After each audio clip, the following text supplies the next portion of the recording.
Hey everybody, it's Ariel from Home Sweet Apartment, and tonight I'm going to teach you my no-boil bagel recipe. Wow, that's a mouthful. Anyways, it's not that hard, especially if you have a mixer that has a dough hook on it, because that'll do all the kneading for you. So I'm going to get started. Okay, first, I did this step first. You're going to start out with 3 cups of warm water, and then you're going to add 6 tablespoons of sugar to that water. And there is 6. Okay. And the reason why I'm doing this using the typical measurements and not the metric system for this one is because that's the way this recipe came. So for easiness and for your easiness, I'm doing it with American measurements. Okay, now we're going to add some vegetable oil. We need 1½ teaspoons. Okay, now we're going to add 3 cups of flour. You want to use bread flour for this one. Okay, now we're going to stir this. Okay, great. So everything is nice and combined. Next we're going to add the yeast, which is 2¼ teaspoons. Now because I am making onion bagel, which I highly recommend, it's so good to make onion bagels, they're my favorite, I am going to be adding 1½ tablespoons of chopped dried onions. So, let's do that.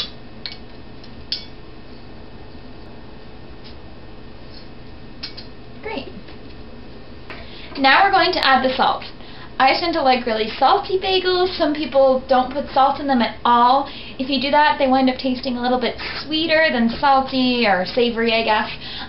So it's really up to you. But I add a little bit more salt than the actual recipe calls for. The recipe calls for 1 teaspoon of salt, but I'm going to be using 2 teaspoons. Great. Now the rest is pretty easy. You're going to turn it on and just keep adding flour until it's kneading properly and none of the dough sticks to the side of the bowl anymore. It has to be like a good consistency for shaping and handling and that kind of a thing. So we're going to do that next. So now we have our ball of dough for making our bagels. So what you're going to do is obviously turn off your mixer, and then you're going to gather up all of your dough into a ball. Okay. So you're just going to take it out of the mixer and kind of pound it into a spherical shape. And then what you're going to do, I use spray, so you can use like Pam or something like that. This is just canola oil.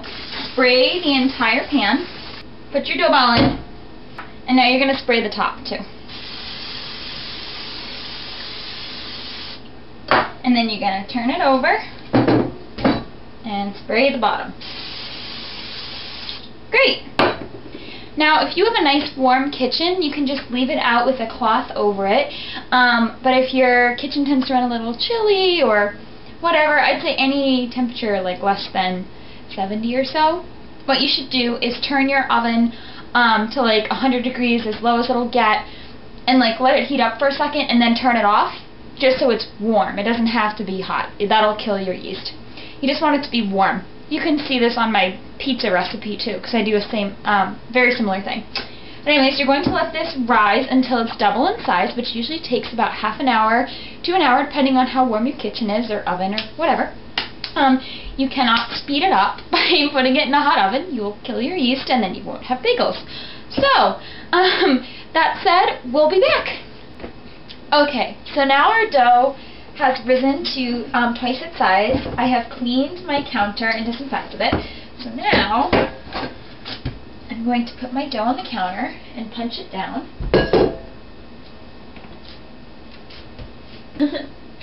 Okay, now you're just going to leave it for a couple of minutes and we're going to come back. You have to let the dough rest. Okay, great. So now our dough is rested. Now we're going to cut it up into 12 even pieces. These will be our bagels. So you're going to make 12 bagels out of this recipe.